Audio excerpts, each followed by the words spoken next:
or else they get fucking their panties in a twist. Panties in a twist. That's how we start the show here on the 25th day of January, 2025. Yep. You know what's most important, guys? Well, welcome to Panty Twist January. Panty Twist January. Dun, dun, dun, dun, dun. Hey, I'm going to share. It's my 108th month. Nice. Very nice. Welcome, everybody. Welcome everybody to the show. Show 8,942. It is. Yeah. I'm hoping I'll be able to start streaming again soon too. Khaleesi, hey, thanks for so the people who don't know, right? Everybody except us and Khaleesi, right? When we pinged the show out to goons, right? And apparently Khaleesi thought my ping was funny for once. It's the only time in my life my ping has ever been funny. Just so everybody knows. And I didn't even think it was that funny.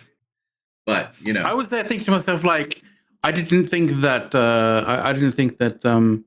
the ping system inside of Goons had that kind of feedback thing. I thought it was just it doesn't. Oh no. It's in the broadcasting. Responses are not monitored. Oh, right. Okay. Yeah. So basically, for those who didn't see the ping, right? I said the crew is all here, but we're gonna play Spin the Dirk to see how lady is. So we don't really have a Spin the Dirk game, but I just made shit up. And then I said Murkox seems to be on everybody's mind these days, and Dawn appears to be frozen and incessantly complaining about it. So that ice mining that you're doing, Dawn. Yeah. A lot of re coming from Dawn because she's frozen, apparently. Like the entire rest of the US, for those who don't know. There was snow in the South in places they don't get snow. In Florida, they actually issue a warning. Okay, it's an iguana. No. It's an iguana falling warning, Mac. Okay, because the iguanas are in the trees, and they get cold, be frozen out, and they fall off. Yeah. They go into a bit of hibernation, and they just literally fall off the trees. Honestly, the freeze has some. Honestly, the freeze has some benefits for Florida because Florida is just filled with a bunch of invasive species. Oh, mosquitoes. I can't handle it. No, but you know what? It might be a good year to invest, depending on where the orange crop is, right? might be good to invest in some orange futures, right? So who knows? Trading Places, the movies. Let's get some frozen concentrated orange juice in here. Because when it gets cold in Florida, if they're budding and things like that, it could. Oh my God! An iguana fell through his window. How did it fall through your windshield? Like, the males can get pretty big. Bloody hell! Yeah, but that's safety glass. It's hard to have things come through it, right? Exactly. Like windshields are actually two pieces of glass with a piece of plastic sandwiched in between. Yeah. What he's not basically telling us is that it was a hurricane blizzard, and it wasn't as such an iguana, more like sort of a small dinosaur. It was going at 100 miles an hour as well, like hurricane strength iguanas. Yeah, those iguanas are invasive. So the cold knocking them out makes it easier to clear out massive numbers of them. And the people eat them. Yeah. You know that song from the 80s, right? When MTV actually played music, right? I wish I was in Tijuana eating barbecued iguana. Mexican radio, baby. That's a song. If you guys don't know it, look it up. But so, in America, the West Coast is burning. The East Coast is freezing. Nobody can make up their mind here. Nobody can make up their mind what they want to do. Well, welcome to the extremes of weather. Yeah, well, but and by the way, our thoughts and prayers go out to those in the U.S. on the West Coast because there was really some burning damage there, and that was a bad thing. So we hope everything gets better. Yeah, I have never had barbecued iguana. I'll take your word for it. I hear, they eat guinea pigs down in South America too. Yeah. Nobody's eating my guinea pigs, damn it. All I'm going to say is, it's definitely unfortunate, and I do feel for everybody who's lost any loved ones like in those fires and stuff.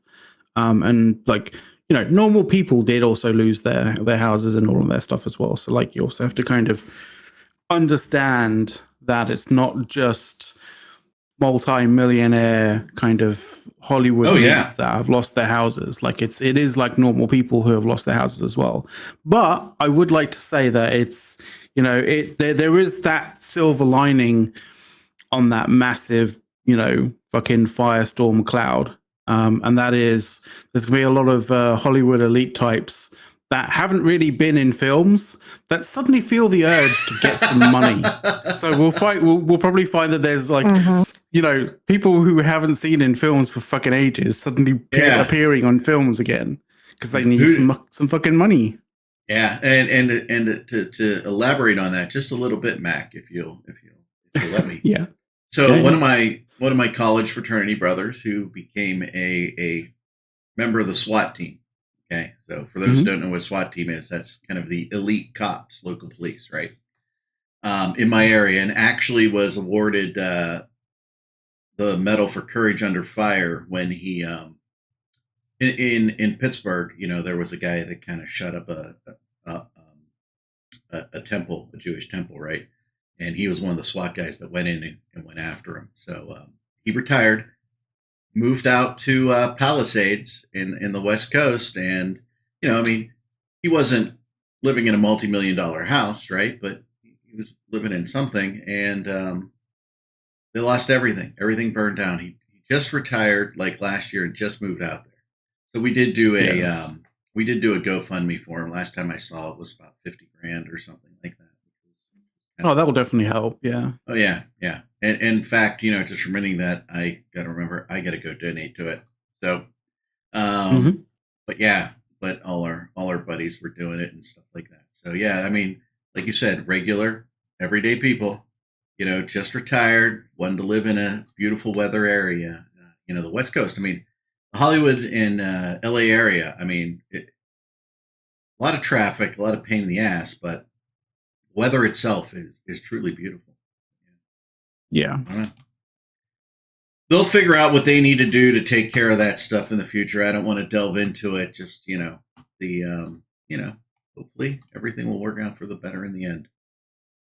And not too many fatalities. Exactly. While the East Coast freezes, right? I mean, literally, honest to God, they don't have plows. They don't have salt trucks. They don't have anything down there, right? They have to just wait for it to melt. I had friends who were down in Hilton Head, and they're like, every business closed. We had to actually go and get food and actually cook in our condo. They said they were going to fly back. They just said, forget it. They rented a car as soon as the bridge was open and just drove home. Right. I mean, there's only way on and off the island is a bridge. Right. And they can't plow it. So they're like nobody on, nobody off the island. Let's talk about the quote unquote plowing here. It's a half an inch of snow at best. Oh, no. They got more than that. And it froze. How much did they get? And ice. They probably got, the way I looked at it, they probably had 4 inches, but the problem was the ice underneath. They can't melt it, right? So you can't really drive on it. And nobody had, they don't even have they have summer tires, right? Everything shuts down. It's not that hard to drive. You just go slow. You see, it's the area of the country where they just kind of they consider if the car isn't going the right direction, you just apply more power, and that's kind of not really how that works when you're on ice. Like you just let it slide, wait till it stops, and then you go again. Yeah, they don't know about that. Like they haven't experienced that. It's just power, more power. If the car isn't going the right direction, wiggle the steering wheel and add more power to it. Like that's more power, baby, more power. Remember, Remember, the South is like the birth of NASCAR, right? This is where they took clay because the soil's clay. They wet it down so it's a little more slippery, so they can slide around the track in a cooler way. These people get ice; they don't know what they're doing. Yeah, just all you have to do is everybody should spend one winter in Michigan or Wisconsin or Northern Illinois. Just one winter. How about You'll learn to drive real Saskatchewan? quick. About Saskatchewan. That's fine. SWAT, Yeah, like you'll learn how to drive in snow real quick in any car. You'll learn how to snow drift. You won't worry, Oh yeah. I mean, I've spun out and it wasn't like a fast spin where you're like, like I'm trying to turn left on the street. There's snow, but everyone's in snow. And I turn left to go to for my turn. And my back end of my car, and it's not a rear wheel drive, just was like, meh, we're going to keep going. So you just don't touch anything and let it figure itself out and then go. By the way, I'm going to mess with my camera a little bit. Go ahead. It's just, you just learn, Saskatchewan. Fucking pussies everywhere. Now, I understand if you have just sports cars that are just not going to work in that type of weather. Okay. But most people have a regular car with regular tires or a truck that could handle light snow if you just be careful. Hey, they don't know how to do it. Hey, honest to God, Don, back in, I don't know, the blizzard of 93 or whatever the hell it was, right? They got a little bit of snow in Washington, D.C., okay? Which is literally a 4-hour drive from where I live. It's not far, right? And it's not straight south either. It's you got to drive a little east and then a little south, 4 hours. Not that far south of us. I watched a light snow flurry, Don, as we would say it, light snow flurry, just a little dusting, right? These cars just pulled over to the side of the road, got out of their cars, and walked to the metro station and just left their cars there. It's what they do.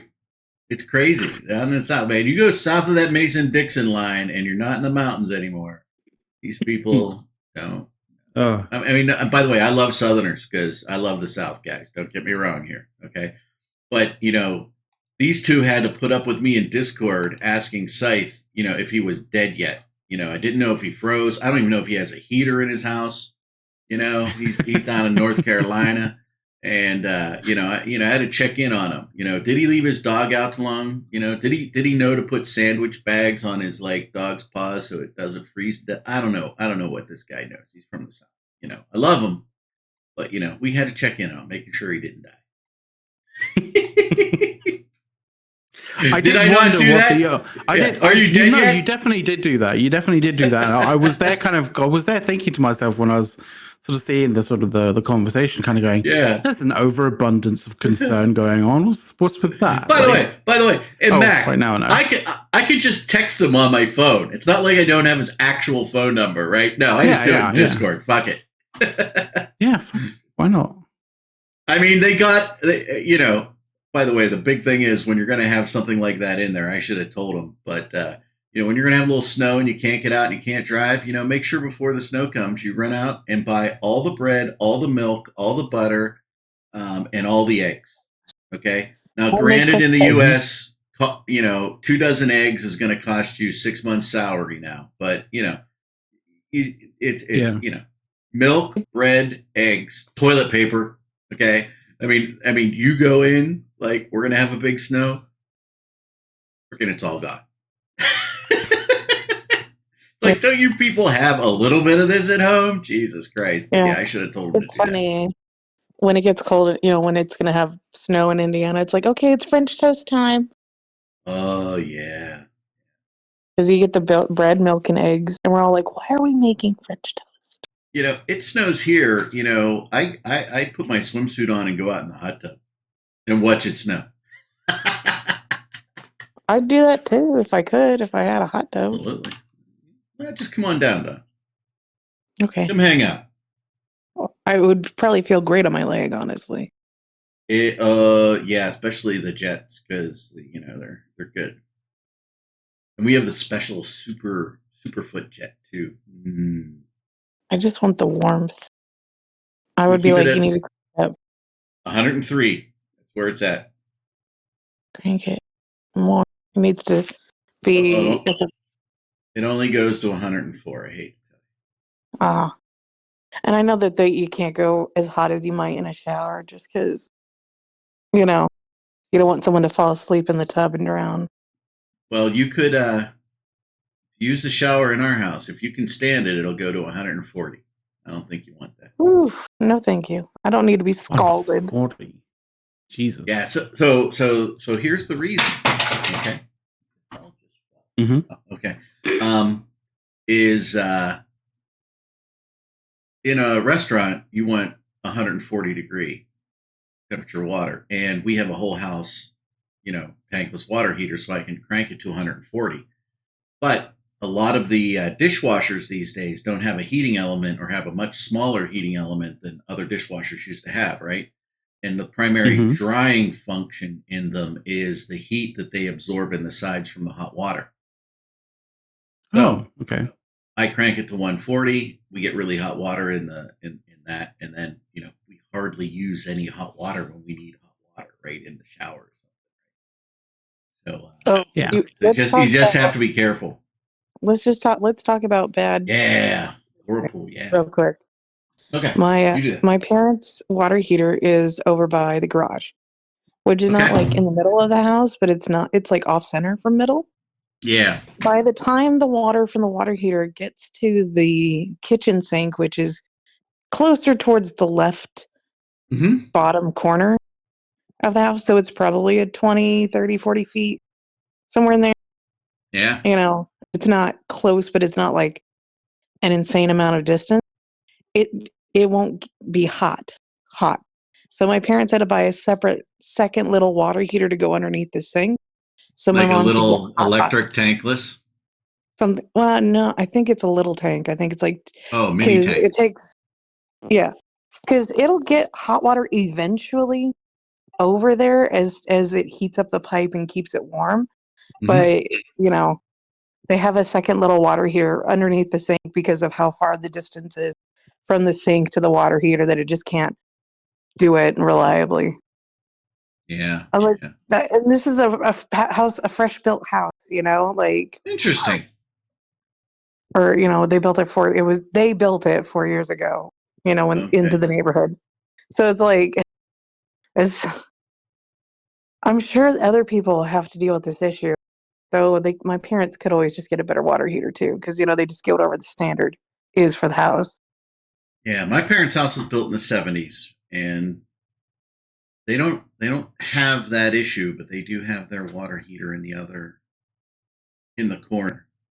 But the hot water lines are pretty well insulated. I don't know. It got down to 3 degrees here. I'm sure it got cooler, and I didn't know it. But I woke up Sunday morning, and I was like, "Oh my God, it's 3." Oh, it was negative 12 here. Yeah, without we're pretty wind chill. sure. So my brother's not at home right now because he travels for work, and the heat's on and everything. But I'm pretty sure he's had some pipes freeze, and my sister and I were like, "Yeah, we're just gonna leave him there. It'll be fine." I'm sure, because he's got a shower and a sink that the plumbing's on the outside wall of the house, because these builders are fucking dumb. By the way, if you're building a house, have all the plumbing just in the center of the house, and then you'll never have to worry about freezing pipes or bad insulation or anything like that. Because no pipes on the outside wall, baby. Oh my God, definitely don't. We have one of our kitchen sinks is on an outside wall. In 1 year, it the faucet water didn't freeze. It was the water out the drain that froze. The trap, yeah. The trap froze. It was really freaky. I went in and had that re-insulated. We haven't had the problem since, but yeah.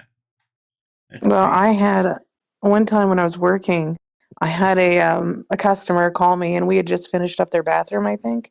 And they called me like, My shower is really cold. It froze, and this is Wisconsin that I was taking care of at the time. Mm-hmm. And she's like, my shampoo froze. I'm like, okay, ma'am, well, I can't fix the insulation in your house. You have a shower that's on the outside wall of a house. I don't know what you want me to do.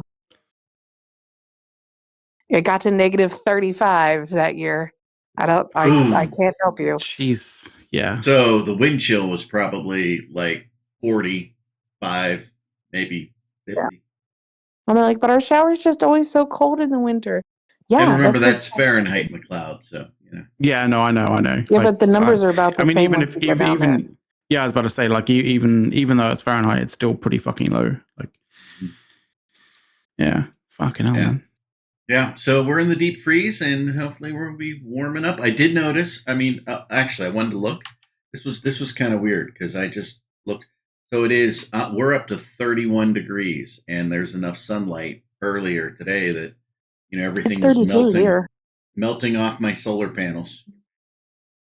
Yeah, it's 32. Well, we're outside of we're past the dawn roll. We are. I was requested to talk about some cocks. Some cocks? What? Yeah. Could you talk about some cocks? Yes. No, cocks. Some mercocks. Oh, mercocks? Okay. Yeah, it's mercocks. You can talk about the other. Yeah. You can talk about the other one if you want. Like, I'm not going to pigeonhole you. What I want to know is what do I need to talk about mercoxit? What is the buzz that you heard? I don't know. It seems to be sort of the buzz that I'm hearing, at least a little bit anyway. I can't say that I'm like, have tendrils everywhere, kind of feeling what the what New Eden is kind of talking about, but like it definitely seems like one of the aspects of mining and one of the aspects of the whole kind of resource issues in New Eden at the moment is like people don't seem to be able to mine mercoxit or find mercoxit to mine. Well, there was a bug. I know there was a bug. Swift addressed it, that mercoxit sites weren't spawning in Nulsa. So they have supposedly since fixed that. How long was that How long was that a sort of percolating issue that people hadn't quite realized? Only a couple of days. Yeah, okay. It wasn't a long. It's not like this is an issue that's been running for a year and a half. And, blah, blah, blah. Okay, so it wasn't something that like they introduced unfortunately, like during, say for example an expansion which they kind of fucked up. So it was just literally like sort of a small patch kind of broke it for a day or two. Yeah, well, there's no consistent mercoxit spawn timer. So it was more of like eventually people kind of realized like, wow, I haven't had any in, maybe 2 weeks. So I don't know so it's hard to pinpoint like how long it had been broken, but it hadn't been broken for months. Because people were mining it a couple weeks ago. Okay. That was what I read. Yeah. Because it seems to be sort of, I don't know, one of the most lucrative ways of mining. It's the most expensive. It's the most expensive mineral, I believe. Yeah. You'll have to check Ordot's list to confirm, but mercoxit only breaks down into morphite, and morphite is used in all T2 production, I believe, and probably a couple other things out there. But it doesn't take a lot of morphite to make a T2 ship. It's usually like a couple 100 units, 1,500. But no one wants to mine mercoxit because it requires having a separate set of miners and crystals carrying around. Mercoxit's how I made all my money. I mean, every drop of almost everything I have is because I mined mercoxit when no one else would. And I mean, I mined with my Rorqual too, but the bulk of my funds came from my handy dandy little coveter mining Oh, nice. in Delve next to some Rorqual begging for compression. Yeah. So I did a little bit of digging, right, as to sort of like why is there this sort of like why there seems to be some kind of an issue with people not finding macoxit everywhere. And lo and behold, there isn't actually an ore prospecting array for macoxit. No, but you could get as much Percoxid as you want if you're willing to do the work. So the only way, because apparently macoxit deposits actually do generate in nullsec systems. It's just that it's curtailed to systems with a sec status of beyond negative 0.8. At least that seems to have been the sort of like the baseline rule for it. There's a lot of exceptions in various different areas of nullsec territories. So like it's kind of weird. There doesn't seem to be like a super hard fast rule as to this plus this means you'll definitely get a macoxit kind of spawn in some way, shape, or form in the system. It seems to be the majority of it is the cutoff is if it's below negative 0.8 sex status, then you essentially are unlikely to see macoxit. No, well, you're forgetting something. You can get as much Percoxid as you want in Poshfin. Well, yes, and that is but the also no. only consistent place you can get it. So what I heard about macoxit in Poshfin is, yes, there are sites that do have macoxit in Poshfin, but they do have an extremely long respawn timer, and there's not that much macoxit. What are you talking about? Poshfin sites spawn instantly. Oh, okay. Stop. Yeah, McLeod, stop. I didn't know that. I didn't like. I just. Yeah. Well, that's the reason why we're here, and I asked you to sort of talk about macoxit. So yeah. So macoxit there's usually about 10-ish rocks of it in the center of the home site, the big sites. Oh, okay. Yeah, so that's why the home said, fronts. if you're willing to do the work, you can mine macoxit unlimitedly. But the problem is you need to have, if you want to have a convenient macoxit fund, you either need to have an orca hidden somewhere on system so you can compress, an orca on site to compress, or you need to have somebody with a 7.0 or higher status with trigs to go through the gate to ferry it out of the system to somewhere where it can, and get it compressed, or go through the wormholes that spawn. But obviously, you can only get so many trips through before you end up in a different area of space, where it's just, now you have to spend time collecting it all together. And and you can get a lot of macoxit out of it, and it's worth a lot. But the amount of effort involved is just a pain in the dick. So that's why most people don't do it, because it's annoying. So your other option is when they changed Equinox with all of the mining arrays, they didn't put in a macoxit mining array. And I was the one that pointed it out, like, wait a minute, if none of these belts have macoxit in it, how are we going to get macoxit besides Poshfin? Because no one's ever going to mine enough in Poshfin to supply the gains worth of macoxit.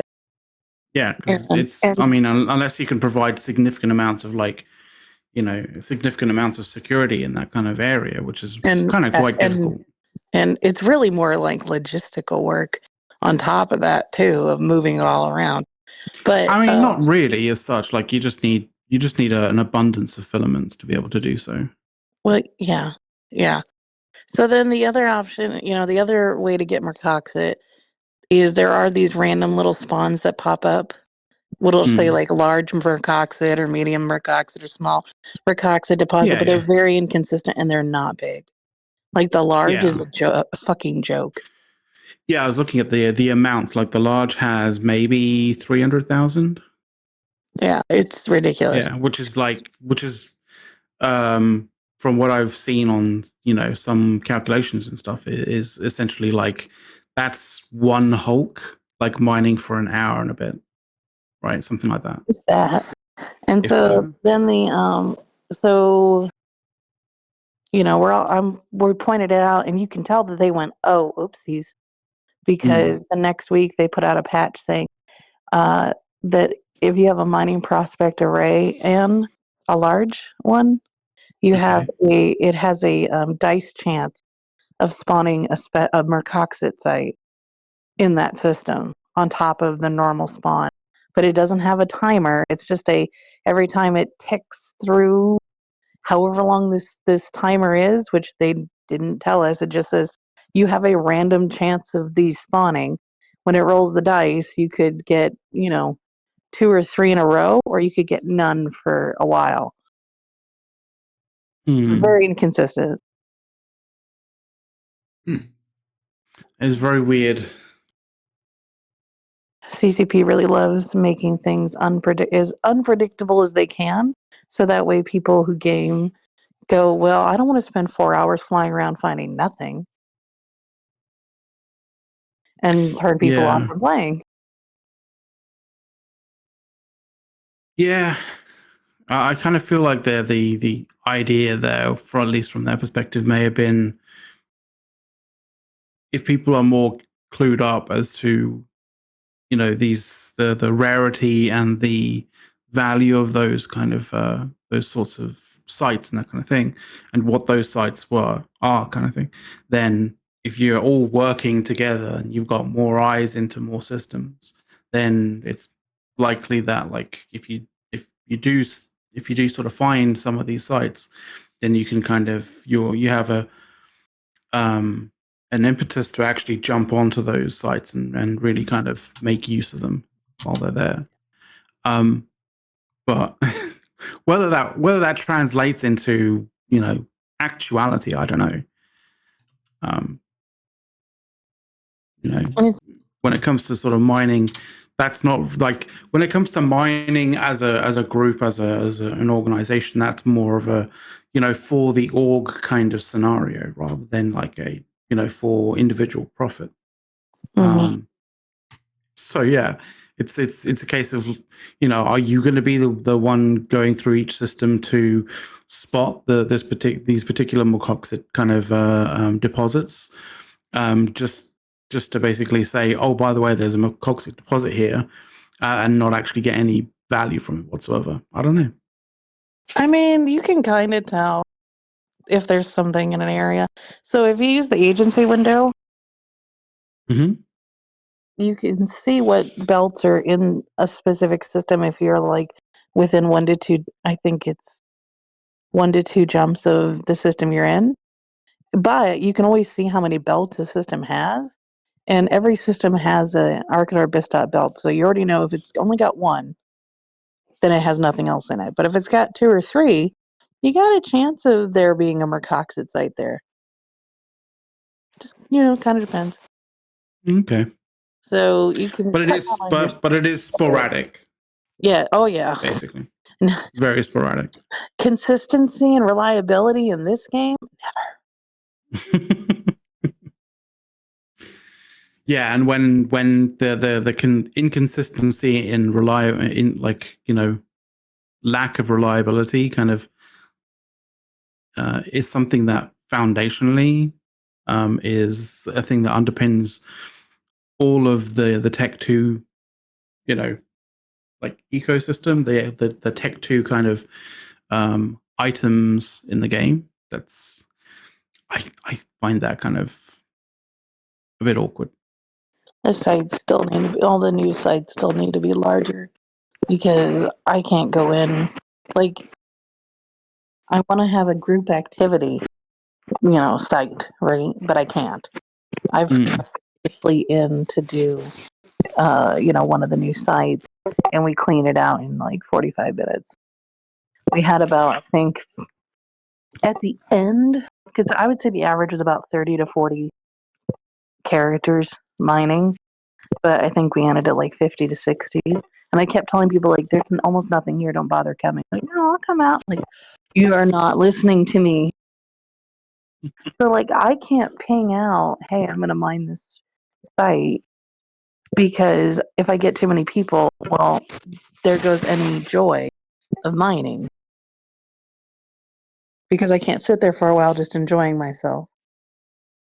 So is it so this that's the kind of thing, like is it the enjoying, conversing with not just like a small amount of people but a bunch of people, mining the same place and not having to sort of be jumping about, moving about all the time, and the sort of like the value is almost immaterial, but like, or is it a case of like you just need it to be above a threshold that just doesn't mean that it's like, that it's pointless?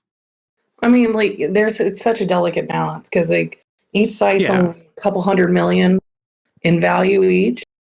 So you want to be valuable enough that if you sat there for 2 hours, that you made a decent M per hour. But you also don't want to necessarily sit there alone, because that's just not fun. Exactly. It's fun having a couple friends around with you.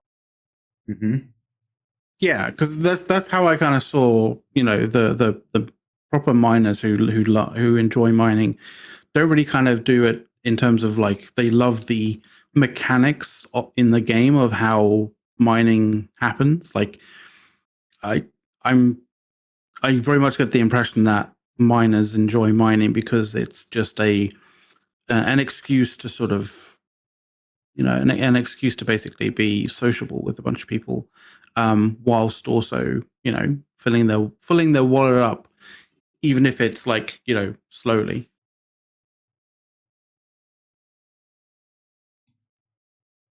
Would that be? I can tell. Yeah, I mean, that be about right? That be when we had a pretty active group in Goons, that was our whole patriotic tendencies group. That was like evening after work. You come home, you get a beer, kind of relax, kind of do your mining, right? And some of that was, hey, we wanted to build a keep star, so we did, and we wanted to build CEOs and all that stuff, so we just built them, not because we needed them, just because we wanted to build them, right? And just something to do. And same thing, and you would fill your wallet, and we'd mine ice and things like that. Had a good time. But yeah, it was the chit chat after work. Just like some people go to the bar for happy hour, right? We would come home, crack open a beer or your favorite beverage, and we sit there, and you had your alt out there making sure somebody wasn't coming in, and everybody was doing their scanning and everything they needed to do, but at the same time we were having a good time. Yeah, that very much was our mining thing, and I would suspect a lot of people do it like that.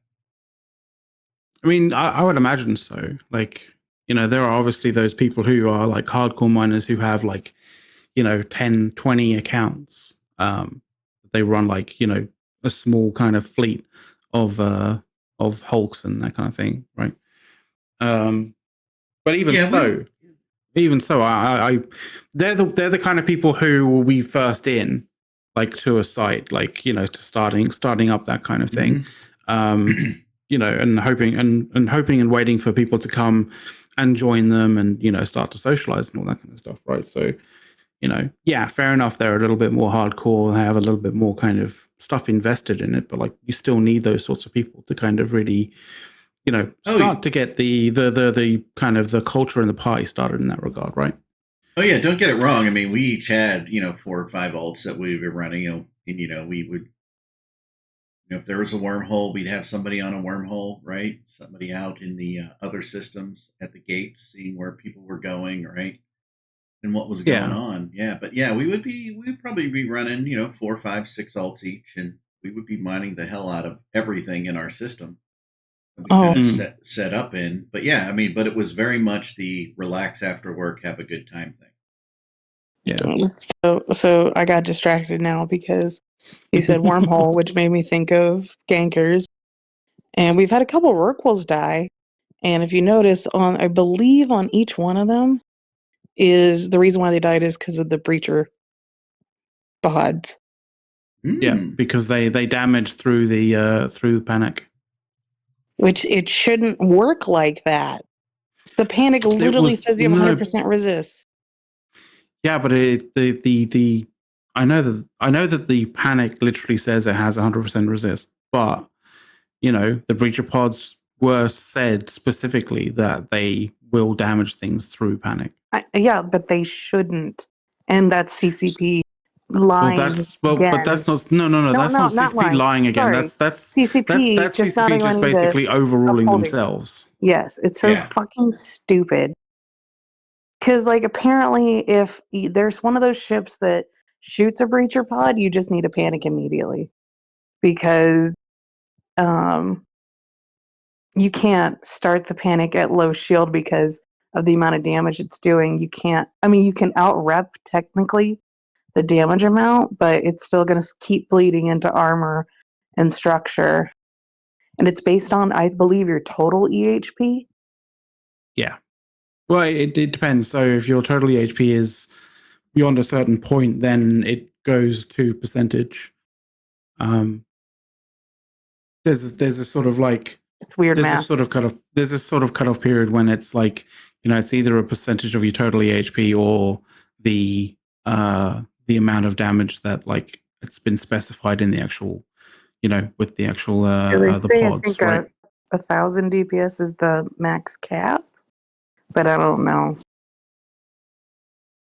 It's the classic this amount of damage, or that kind of thing. Like it's like if you're doing that amount of damage, if you do that amount of damage up to that amount of damage, or if you're not doing that, then it's like other systems. So it's like either or. Yeah, it's kind of it's one of the most awkward kind of things to describe in that regard.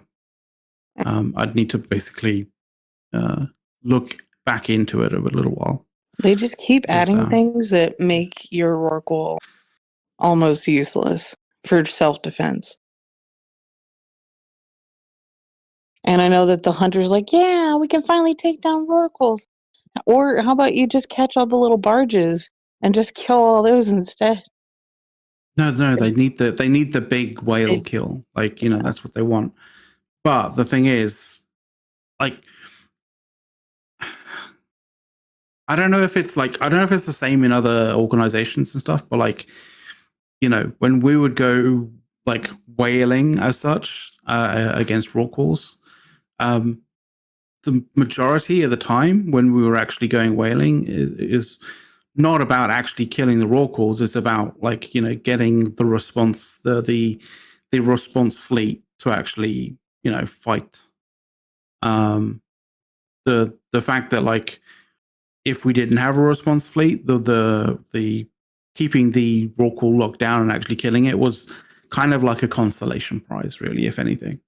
But most of the time when it was sort of like going and tackling Rorquals and stuff like that in all the four corners of the cluster, like we were doing it for the response fleets because that's where more fun is.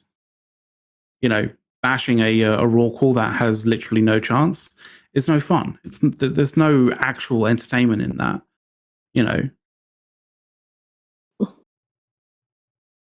Yeah, I just I see the Rorqual kills come in. I'm like, oh, poor children. What did you do? And it's actually made me nervous because I haven't played in two and a half, almost 3 months because before December I wasn't feeling great, so I wasn't playing. Yeah. Like at all. That I'm like, okay, now I have to relearn, which isn't like a bad problem now, but I have to relearn how to be safe as I can be. And then and then is it worth it to risk the Rorqual to be a booster when you can get 40% boost out of a porpoise for a fraction of the cost comparatively? Yeah. And But when you can handle the compression, like can you do compressions in orcas still, or in porpoises you can do regular ore and you can do ice. okay. So there's very little reason other than just convenience to be putting a rock wall on the field if you have a porpoise, for example, right? I mean, well, it's a 20% extra bonus on boost strength, which is a significant. It's fairly. but that's where that is but the you're bonus worth it. you're placing a rock wall there, which is a more significant kind of asset, like at risk. Mm-hmm. So is that cost worth it? Yeah, I mean, technically, my Rorqual's paid itself off many-fold already, but still, it's no fun losing them. I haven't lost one yet. I'm sure it'll happen someday. It's about agency, right? It's about do you if you're putting that on the field, do you have enough time and potentially enough in enough capacity and enough time to be able to save it, right? And the panic module was kind of that ability for I'm putting a large asset on the line, but the panic module was kind of like your agency, right? Like your player agency in keeping that thing alive, because if you were completely dumb and were just mining without any eyes, without any kind of understanding as to whether you're about to get sort of jumped on or not, right? Then the amount of time that it took for you to say either hit your panic or sort of fend off and then have to hit your panic in some way, shape, or form, and try and get in touch with everybody with your alliance and that kind of thing to basically muster some backup to go and save you. Normally the length of time that you had with the panic module was would make that be really kind of tight, right? Very, very tight, right? Yeah, essentially. Well, actually, to be fair, most of the times, if you weren't actually keeping an eye out, you would run out of time on that panic, and you'd more likely lose your Rorqual than anything. If you kept a tight ship, you kept eyes, you kept a Sino alt, online in system, sort of cloaked up on grid, all that stuff. You had everything prepped and ready to go, so you could paste in a D-scan, all that kind of jazz, right? Get in touch with everybody who you need to get in touch with, ping channels that you need to, if you do get jumped, that kind of thing. You'd get saved. You'd definitely get saved because you had that panic module that would last enough for the rescue fleet or response fleet to get to you. You're just listening to you list out all the steps that you have to do to try and keep yourself safe, which CCP just keeps adding at more and more steps to. It's exhausting. I mean, I don't just mind take your ship out and go park it. You have to make sure you're logged into every channel you need to be logged in. Make sure the fleet's up. Okay, great. Now you got to go get your Sinopilot. Oh, you moved your ship before, so now you got to fly your Sinopilot over. Does it have fuel? Crap, I forgot to get fuel. Got to go back and get it. Now I can take my Rorqual out. Let's get in the proper position. You can't just warp to a rock. You have to make sure you have a warp out point that's within range of the rocks. That way, if you are switching positions, you can still panic and be safe. Now then you can get settled. Now you're going to get all your boosts and everything on. Now you can have your Hulks come in and be ready to go. How long did that fucking take? It takes sometimes 30 minutes to an hour. Depending upon, what's... Oh, and then if anybody shows up, well, fuck me, no more mining. Yeah, I think you can kind of, there's efficiencies to make. There's efficiencies there that you can kind of you can work on. But I do get where you're coming from. It takes on average 30 minutes to get ready to mine, with the full Rorqual and being safe. And I guess this also kind of is one of the things that adds to the frustration of having small rocks, right, to mine, is that you have to do this preparation in order to actually mine, as a group kind of thing, right? And then when you land and you start to mine, it's the place is mined out in no time at all, and you have to do that level. Well, maybe not as much preparation initially, but like you have to do a fair amount of preparation again. Yeah. So it's like, it's one of those things where it's like, it just feels like you're doing prep all the time. And the actual mining side of things is just like an afterthought, right? Yep. Mm-hmm. I miss my spot rock. And it's, and so that's less of a, that's more of a, CCP needs to understand the like the experience of mining rather than just the methodology, right? Like the experience of the task, right? Like of getting all of this stuff prepped, only to mine for like a half an hour in order to have to, and then have to basically go and do that prep all over again, for another place, right? For only like half an hour of mining, right? Versus they're kind of like very sanitized, like this is the steps that you have to do, and then you can mine. But you'll get them, but and then CCP's like, but you'll get to them, you get to mine, so you should be fine with that, right? And it's like, well, no, because like the mining part is the kind of enjoyable bit where we can just chill out, relax, and socialize.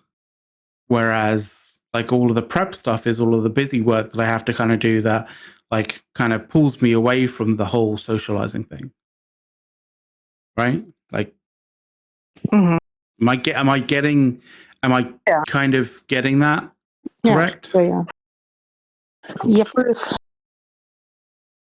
right, good. Is there anything else going on in Eve? There's been there was a few things, right? Like, I don't know if you guys saw. Seema's here. Seema, like, I'm gonna. Erik. Yes. What?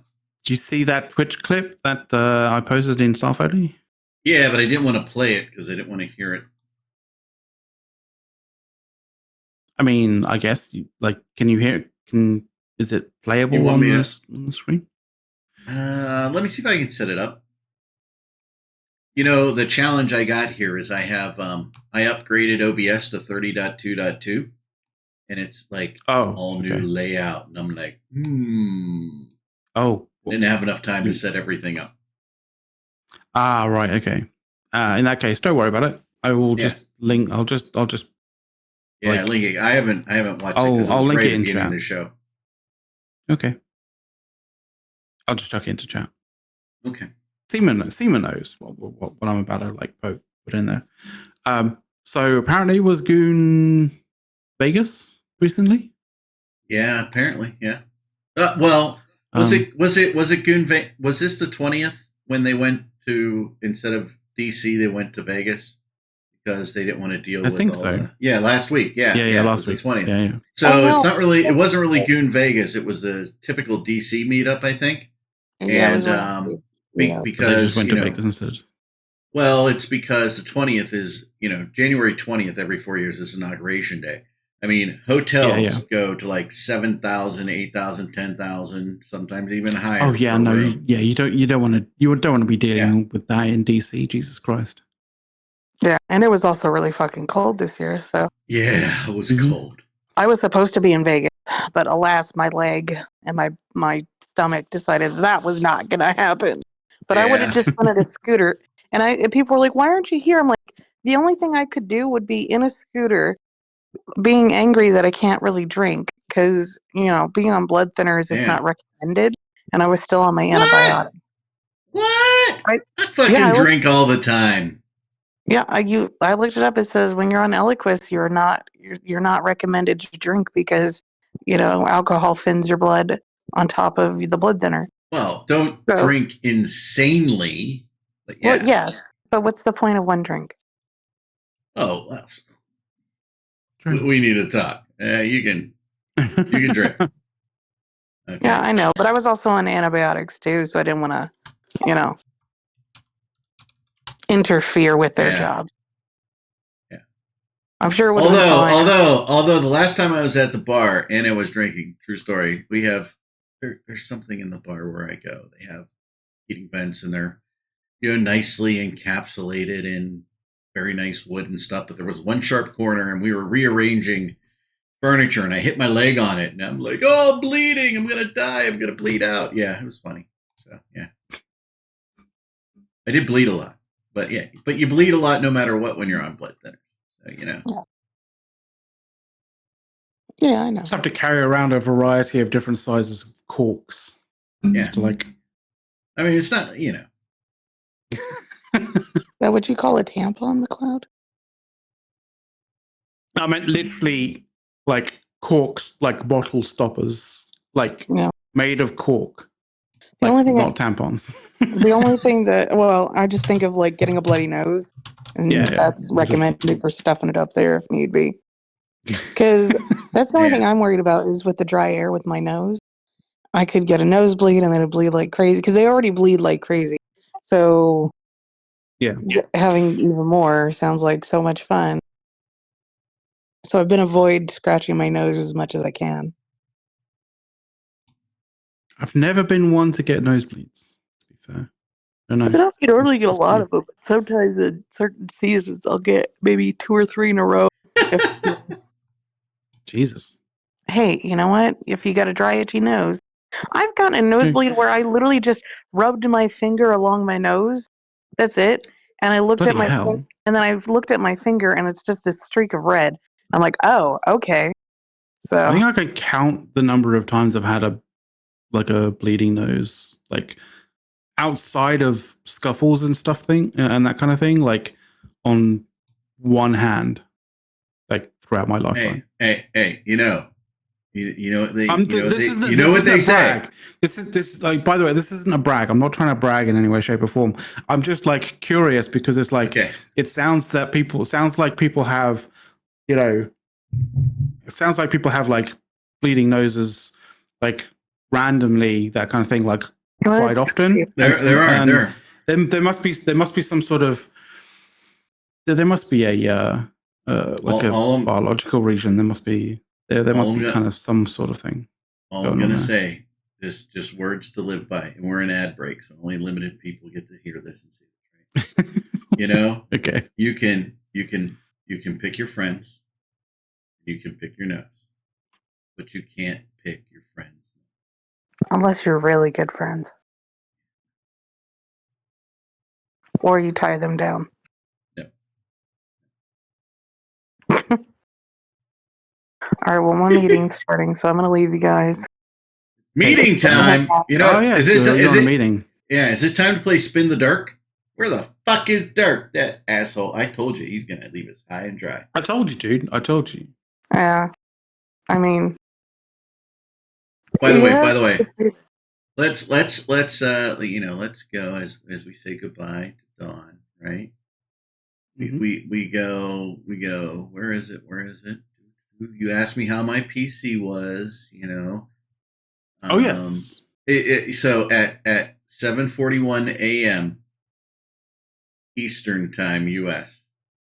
Dirk says, Dirk goes, I'm out of the house this afternoon, but I expect to be around at showtime.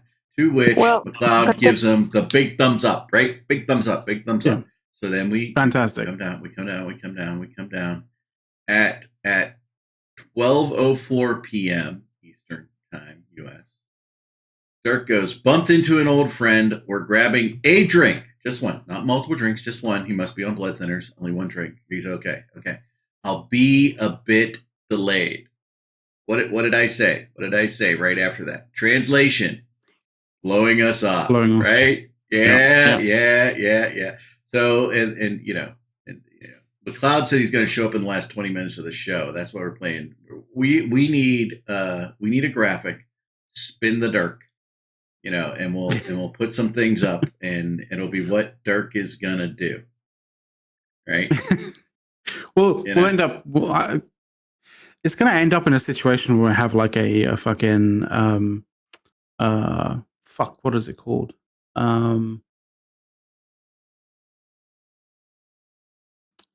What's that fucking film with Ryan Reynolds in the series? He's got a lot. I know he's got a lot, but like the one that people know him mostly on. It's just like the fucking name escapes me for some reason. Van Wilder.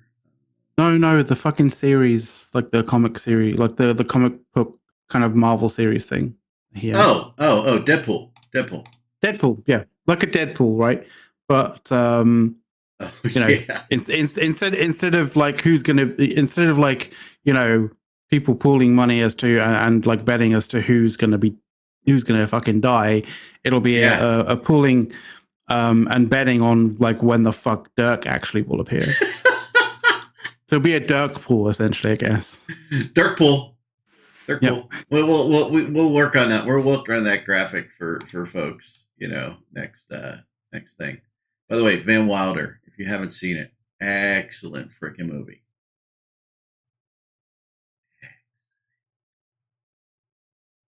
By the way, I have this. By the way, this is not political. Let me get my info straight. Okay. This is, by the way, this is not intended to be political, folks, but we're going to talk about certain things. Okay. So I don't know if anybody saw any of the U.S. inauguration events, right? But there's one event where they kind of had the parade, and Donald Trump introduced his son. Okay, and his son got up and he stood there, and everybody seen him. And I did watch it because I watch all inaugurations, right? I'm a political junkie, guys, so that's just the way it is. Wouldn't matter who it was, I would be watching it. So I'm looking at what's his name? What's his son's name? I don't even remember. Oh Jesus! What, the really tall one? Yeah. Because they have all kinds. Barron. Okay, so it's Barron. Oh yeah, right? yeah. That's how bad I am, right? So I look at Barron Trump and Name. audience. Hold on. Tell me if you don't believe this, and you'll probably, if you haven't seen him, you'll all go out and try and Google a picture of Barron Trump, right? Does he not remind you of Gru from the Minions, like the Minion boss guy? Like when he stands up, I'm like, dude, he's like baby Gru. Fucking.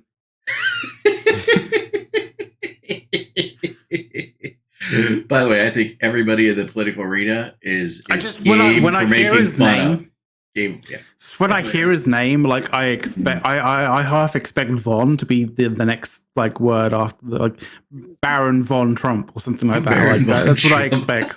That's what I expect. Like who names their child Baron without having Von at the immediately after it?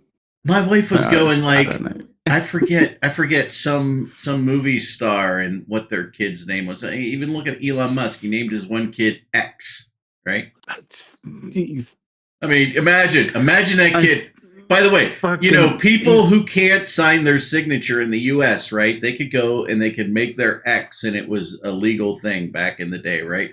This dude literally goes up X, you can't use that as a signature.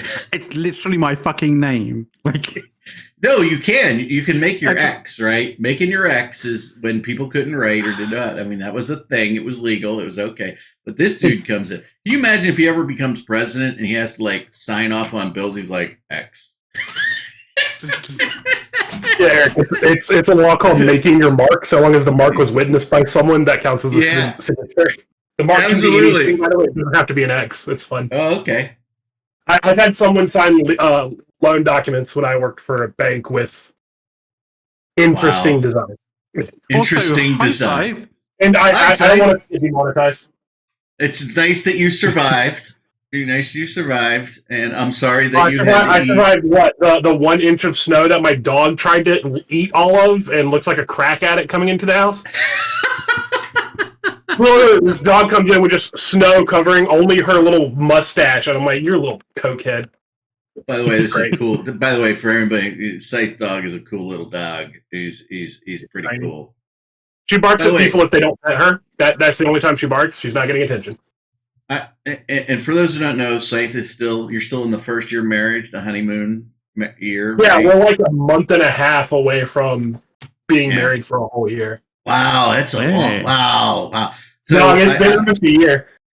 I do have to ask, and I'm sure the audience is very interested in knowing: have you settled the air quote conversation about the location of your lightsabers? Oh, they're still exactly where they were when you came to visit. All right, golf clap. Excellent. So is the Eve Art Bible, like the collector's edition of the Eve Art, is also down there still. On display. By the way, for those who don't know, there was like coffee mugs. Is that art? Why do you have your lightsabers here in the main room on display? Right? It's like they have to defeat a Jedi. It's very to beat them up. Yeah, when getting married, it's very important to be the first one in the house. That's all I'm saying. Oh, I was 100% the first one in the house. I took the day off to move all the furniture. She's over there working. I'm over here like scrubbing floors after I removed furniture off of them. I'm like, oh, there's a scuff there. Let me clean it up for sell this house. I'm painting. That sucks. Yeah, having to realize, oh fuck, I need to do a bunch of restorative shit so it actually doesn't look like we've dumpstered this house. I made like 800% return on investment when I sold my. Oh, he did. He did really well. It was awesome. Well, you lucky motherfucker. I put about 20 down and I walked away with about 160. Like, that's including the payments I made throughout living in the house. Yeah, like, go on, dude. Did you find fucking oil underneath it or something? I bought a house for $200,000 and sold it for just shy of $400,000. Hey, I am not going to give anything away here, but just let me say that where Scythe lives is one of the biggest growing areas. It is. I think we're number 3 in the nation. Yeah, you got to be up there. I would have been like 1 or 2, but yeah. We live in the part of that growing area that like there's 2 really safe places in this area that are like getting like more and more city styled, and we're in one. The other place is Cary. Like we're gonna stupid low. The biggest crime we have over here is drag racing. Like, and that's just hillbilly teenagers in pickup trucks that shouldn't be doing it. Like, there's a whole town council meeting about people drag racing on the street outside my neighborhood. Yeah. I think we drove by one gas station that looked like it was from 1920 or something like that. Yeah. Oh, that has the best breakfast though. That's Paul's. Yeah, you did say that. I do remember that. God, their biscuits are so good. Get you a country ham biscuit, a hash browns, and a coffee or a soda. $3. It's only cash only. $3. $3. And by the way, that's fucking bargain for that. Yeah. So good. Yeah, but I'm here specifically because someone used the word scuffle unironically. Hey, I'm that British. Tells me you use that word regularly. Are you 1,000 years old? Are you the highest? 1,000? Like, I'm not. Hold it. I'll make that sound new age. Fisticuffs. Fisticuffs. Oh yeah. Hey, one, I'm English, so there is that. Good. Right. 2, at least I didn't use two. It was an appropriate use of the word scuffle. Yeah, but at least I didn't use fracas. I would prefer that. It's a fun word to say though. Scuffles sounds like you're an old man hitting someone with a cane. Yeah, all right. Or children shoving each other in the yard. Oh, we had a scuffle. Right. I'm like, when he says one, English, I'm like, all right, settle down, Piers Morgan. Well, I'm going to fight him. I'll take him on. We got fighting words in this state. That's one of them is fracas. Hey, it's bad. By the way, so this is Eve adjacent. So the guy that actually got me into Eve, right, and that and Scythe knows really well. His company is opening a restaurant somewhere. So you gotta let me know. It's opening days like on the 30th or something. So. Of this month. Yeah. It's like a Thursday. It'll have to be February. I'm going to Panama. Well, February. And by the way, so let me know what you want to do. But if you want to fly into my town and I drive us over, that's cool. But I think there's a bunch of other guys across the state that you don't know. that we would probably get to come to, and we can have kind of a cool. The goal is to annoy this individual by eating at his restaurant and being weird, like, and also to try his restaurant and support him. It's two factors. We're supporting him, but we're also going to mess with him. That's the goal. But what else will we do? I mean, that's our natural state, Scythe. Yeah. I mean, we don't know how to behave any other way. Mess with him at his work. Are you, by the way, are you thinking about bringing the wife or not? She probably won't come. So in March, she has like 7 events for work they have to do. It's wild. Okay. I'm just saying because February to March. Because my wife was saying if your wife was going, she would go. So just I don't think the wife is going to come. Well, okay, then mine won't come either. Yeah, like not nothing. The fact that we can get her to go on this Panama trip in a couple of weeks was only because it's a country she hasn't been to. Now in my brain for the rest of the day after the show's over, I will crank this really loud in the house because my two sons are not up yet, so Van Halen Panama will be cranked and it will annoy the fuck out of me. My wife didn't know that was a song, and so her friend was over and we were talking about Panama, and both me and her, like our dome lined up, her friend and mine, and we both just went, started singing the song. She's like, "What are y'all doing?" We're like, "It's a song. What do you mean, what are we doing?" By the way, you're going there because your brother's really hot fiance, right? Yes, I don't know if me saying she's really hot is necessarily appropriate. I'm gonna say it. I'm gonna say it. Okay. By the way, my wife even said it. And by the way, she's very pretty. She just passed her. I think she just passed her test to get her medical license transferred to the U.S. too. So she is a doctor. Nice. By the way, she's also super nice. Yes, she is very, very, very nice. She's a little self-conscious because English is her 5th language. Yeah, but that's it. She was fine. Yeah, she's great. Yeah. She keeps my brother in line. He needs someone to like ride herd on him because he's kind of a slob sometimes, and he needs someone to kick his ass. Yeah, I think she was a little at the wedding. She was like, "People just talk to random people in this country." Yeah. Oh yeah, that was a culture shock. Everyone's here and friendly, and they don't know me. Yep. Yep. You're at the wedding. You're supposed to be here. Yep. That's how that works. Yep. If you're invited for a reason, you know. Yeah. Oh yeah. Yeah. Oh yeah. I've been to weddings where certain people were like, if this person shows up, get them. Like, get them. Fucking hell. Oh, I was a groomsman at a wedding where we were told if the groom's father showed up that we were to call the cops immediately. Oh wow. That guy. He was one of my other groomsmen. Luckily, his dad did not show up. But yeah. Yeah. Okay. Yeah. We don't have those problems up in the north part of the US. Oh, you have this kind of problem because it's something to do with like physical abuse of a person. No. We just. The biggest problem at a wedding is, are there enough cookies on the cookie table in the north? Okay. Dog, we paid so much money for those cookies at the wedding. My wife and I got none of them. Not a single one. At your own wedding, you're lucky if you fucking eat. Oh, we had that figured out. I thought because we had food and then we had food to take home, and then worked out good. Oh. Meppa, look at that. He had a sauna, he had a dinner, and then he came to the show. Holy shit. That's bullying McLeod for being I'll raise my glass. I'll raise my glass. You know what would only be better? Hold it. You know what would only be better is if Meppa had a sauna, dinner, and a massage. Then that would be living large. Oh yeah.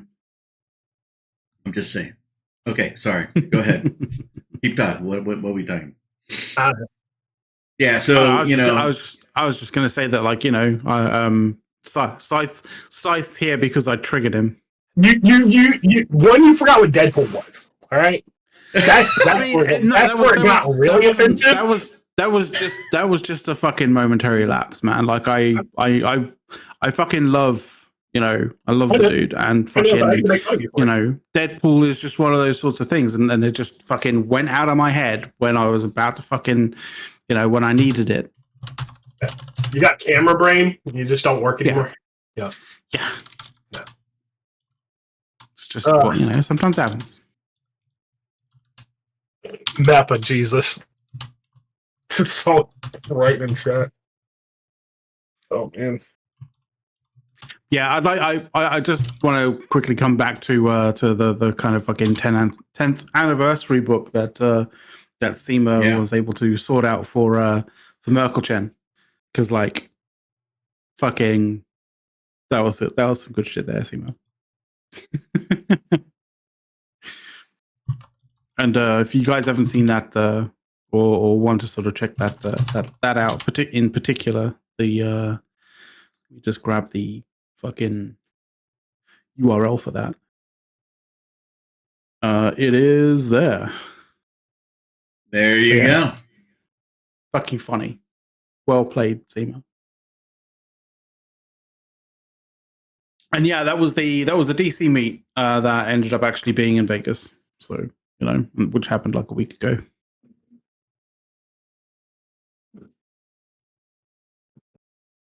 I mean, them moving it for the inauguration makes sense. Like, you're only going to get within like 2 states of that area during that time. Good God, yeah.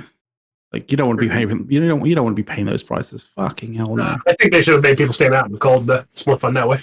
Well, all the and then all the restriction on where you're allowed to walk. I mean, the taxis aren't really working, shit like that. It gets crazy down there for that stuff.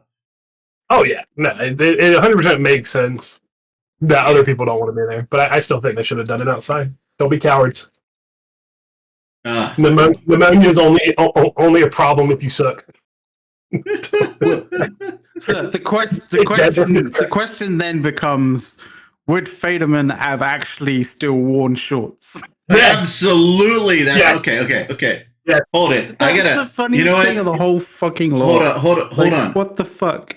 I want to wake up number two's son and ask him, because he actually had for those who don't know, Fetterman's basically from Pittsburgh. Okay, that's where he's from. Just his little borough is just slightly outside the city limits. By the way, we're not trying to get into like politics-y kind of stuff. No. It was just so funny. No. This is funny. So For those who don't know, we have season tickets to the Steeler games too, right? And sometimes it's a little chilly, right? So we're going to one of the games, and number 2 comes down the steps, and he's got a couple layers in a sweatshirt, with a sweatshirt with a hood on the back, a big one and stuff like that. So he's got that on. He's got a couple layers and shorts. Okay, and by the way, and I should know what it was, but he goes. He said it's a Pittsburgh something outfit. Okay. By the way, it was like 40 degrees, low 40s. He's wearing shorts. Okay. Now the stadium is so the by the way, I call them 1, 2, and 3. But I mean, the stadium is right by the river, so it's just a little bit colder too, right? And we enter the riverside where our seats are. So basically, he called it like the Pittsburgh something outfit. By the way, it's exactly the same thing like that Fetterman wears all the time: the shorts and the sweatshirt and all that stuff. I mean, it's a thing. So if anything, it's just him representing, right? Yeah, that's right. That's right. He's just representing, right? That's all he's doing. Okay. So, I mean,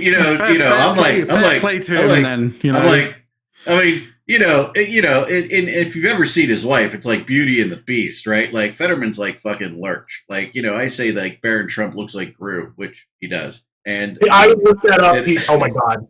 Am I right? Am I right? You're not right. It's Gru from the Minions movie where he's a child. It's great. It's the most accurate thing ever. Oh, yeah. By the way, if you're in politics or anything, man, you're just fair game to be made fun of, right? So we're kind of making fun of Federer. Yeah. That's the rule, right? If you've decided to go into public life, as in like you're a public figure, you're free game. Like, you're open for ridicule. Exactly. Well, by the way, I don't give a shit if our audience makes fun of us either. It just doesn't matter. Right? But yeah, you know, I mean, by the way, Fetterman's not a dumb person. Okay, he's not dumb. He went to, you know, an Ivy League school and stuff. But yeah, I mean, he you know, he's a different cat. It's the way he is, right? It was just a funny, one of the funny things about the whole fucking situation. Like, it was just, you know, one of those sorts of, you know, audible kind of moments that, like, was just legitimately funny from an outsider's perspective, right? Like, I think that was the only reason why I wanted to bring it up, was just, you know, we were talking about how fucking cold it was, and it was just kind of funny. Yeah, I know, but that's why I said, like, and if he walks down here or whatever, I mean, I'll ask him what the hell it was, and maybe for next week I'll say what. But it's like it's like a certain kind of outfit for Pittsburgh, and it's just I don't know. You know what? I really think he just doesn't do his laundry very often. I'm not even, you know, he doesn't have hair, so we don't even know if he like showered and styled his hair. I think he just rolled out of bed, and, you know, there was something hanging on the hamper or something or whatever, laying on the floor, and he said, "That looks good. I just throw that on," because he only had 10 minutes to get ready, and man, boom, he was there. You know, yeah. But he's a big dude, you know. I don't know, whatever. He has suits. I don't know. You know, personally, me, you know, I would have to dress up because it's the president. I just do it for whoever it would be. Right. I mean, respect the office, not the person. Yeah. Well, yeah. I don't think he was intentionally disrespecting anything. To be honest, he's just like, I didn't have time to get ready. I shut up. He was just. Is it Fetterman doing Fetterman? What? Can we call that outfit a Pittsburgh tuxedo, like the Canadian tuxedo? That's just jorts. No, it's something to do with weather and it being cold. I don't know. It's like your Pittsburgh spring survival gear or something like that, and that means it's about 40, minus 40, something like that. I don't know, man. We'll figure it out. I'll bring it to the next meeting. It's got to have a dumb name, in my opinion. It's it's not bad. I'll find out what it was. I just don't know. I just feel like it needs a dumb name. But I'm like, you know, he comes down the steps. We're going to the Steeler game, and I'm like, dude, you know, it's 40 degrees out there. He goes, yeah, I know. This is a Pittsburgh blah blah blah blah.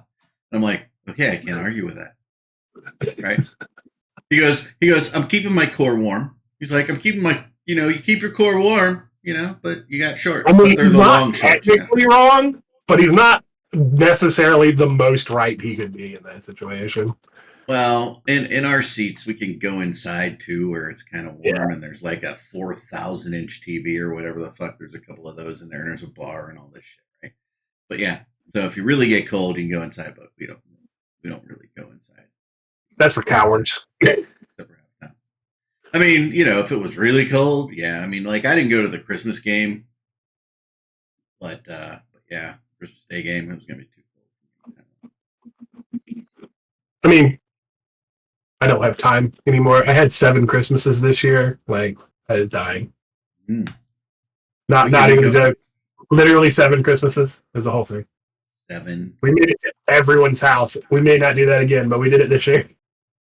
That's like the people who do like the dual Thanksgivings. Like they go to the early Thanksgiving and then they eat, and then they go to the late Thanksgiving and they eat again. Me and my wife family, yes. Yep, I'm aware. Oh. Yeah, did that too. I want, you know, I really, really, really, really, just so you all know, because I got my PC back, right? So, you know, and my, you know, looking back at it, McLeod, you know, my CPU, it went bad. And I remember looking at the CPU and it would be up in the 80s when it was running. And you know, that's pretty close to its max temperature, right? I have a feeling it's getting there. It's not like, it's not super bad, but like I think 90 is the max for the one I'm supposed to have. Okay. So anyway, I just think that when your CPU is hitting 90s to 90, like anywhere sort of 90s to mid 90s is like you should be looking at like what's going on there. Yeah. So I got a free replacement on the CPU, right? But I think it was running hot. But they told me it wasn't throttling due to heat. So okay. But I had them put an all-in-one water cooler on it, right? Yeah, and and I've I had them put an all-in-one, and it's like 70 max. You know, I put a little exerciser, I pump that sucker up to like 100% CPU, and I'm like 70, not changing. That's pretty good. I like that. Okay.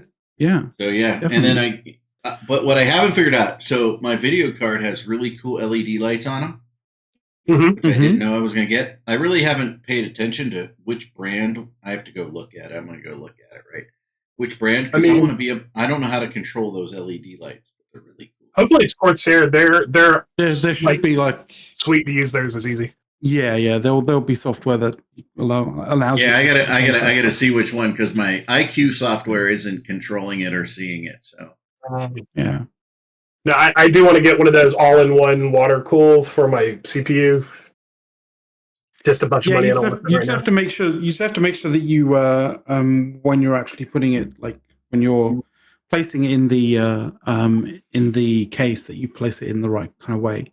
Yeah. Otherwise, you can put undue stress, like depending on where the inlet pipes for the actual for the big. Yeah, you don't want any bend to it or anything. It needs to be gentle. Yeah. Because it can put undue stress on the actual pump, and if you do that, then that's when it kind of fails. See where that guy had his 3D printer and 3D printed like air channels and shoved them into his case and got like a significant 10-degree difference in temperatures just due to that added efficiency. I've seen people like 3D print like air channel kind of stuff. Like they can put into their case, so so that like essentially exhausted hot air doesn't kind of recirculate in. Like seeing that works. That works really well. What this guy did, he just took it to the extreme, like you would for airflow in an engine bay and stuff, and just went to town. Oh, okay. He showed a significant performance increase, and I'm like, I don't really want a 3D printer, but I want to do that because my tower runs hot, but it's fine. It's at well below the like max temps that the manufacturer recommends. So it's just hot. I mean, only my office being 300 degrees. We already live in the South. I don't think that works. But yeah, so my wife came in, right? I don't have my PC, right? I just have two laptops on my desk in the monitors and shit, right? And it's winter, and I started closing my office door, right? Because the heat generator isn't here anymore, right? The big PC, right? So it gets a little chilly, and so I start closing my office door to keep the heat in to the office to be a little warmer. My wife is like looking in, like, "What are you doing in there? Doing super secret in there? What are you hiding? What are you doing?" Right? And I'm like, something dirty. I'm like, it's like it gets cold in here if I leave the door open. I'm closing the door. I said the door will be back open when I get my PC back. And by the way, it is. It's super nice, right? It is. But but I'm getting the itch. Okay, and by the way, water cooling companies are really in the dumper right now. They're people aren't buying them. They're not doing them, whatever. I just want to get play parts, right? Not even necessarily, great PC or anything. Like I have a PC right over here. I'm not using my older PC, right? And I could redo that, and like I want to bend the hard pipes and all that shit. I just want to do a liquid. I just want to do a liquid cool fun experiment, right? And I want to do the video card and the CPU and all that shit. I just want to play around and do it, right? Because I'm not using that PC, right? But But I wanted to make it like a Linux box, and I'm like, water cooling and Linux aren't quite the mix that I think Windows and water cooling is. You should do something more valuable and make yourself your own RAID server. Yeah, you can have your own Netflix. Yeah, your own media server. Put it into a media server. Buddies who built their own at this point. I have every movie under God that we access to now off my friend's Blu-ray collection. Connect the water cooling to the swimming pool. I have a hot tub, Meppo, and that runs at 103 base price. You know what? You know what? Like getting those Blu-rays onto like a media server, like get it done sooner rather than later, because they're actually like not going to be releasing Blu-rays. Oh yeah, soon anymore. It was funny because I built a new computer last year. And my old motherboard just crapped out on me. I'm like, it's time to upgrade everything. So I had a Blu-ray burner in my old tower that I never used. The closest it got used to is I made a cup holder joke with it. And I'm like, yeah. What would really be cool and really be fun is to build the PC submerged in the liquid that doesn't conduct electricity. Oh yeah, right? Mineral water, yeah. Yeah, whatever it is, right? They call it something, right? The water. I should know, but yeah. But that would be cool. Oil. Yeah, it's literally mineral oil. Wow, yeah. that would be cool. I've seen a couple builds like that. They're so cool. I also like the tower is the desk setup just for like efficiency. Yeah. Like in the desk. Yes, it's in the desk. It makes your desk a little thicker, but honestly, it has so much space to spread out that it's actually pretty easy. They have a water-cooled desk, yeah. Yeah. My problem is I couldn't find one with a standing desk height on it, so I just went with like a traditional tower. So it's much smaller now. So I have the Magnus, whatever, secret lab desk that goes up and down, right? It's a big one. It has the cable. It has the cable management in the back, and the PC is actually on it, so it goes up and down with the desk too, right underneath over here. So all the cables go in straight in the back. There's a whole tray there, and there's an LED light in that tray and everything. Then they just all go to the PC. Really great cable management. It's fantastic.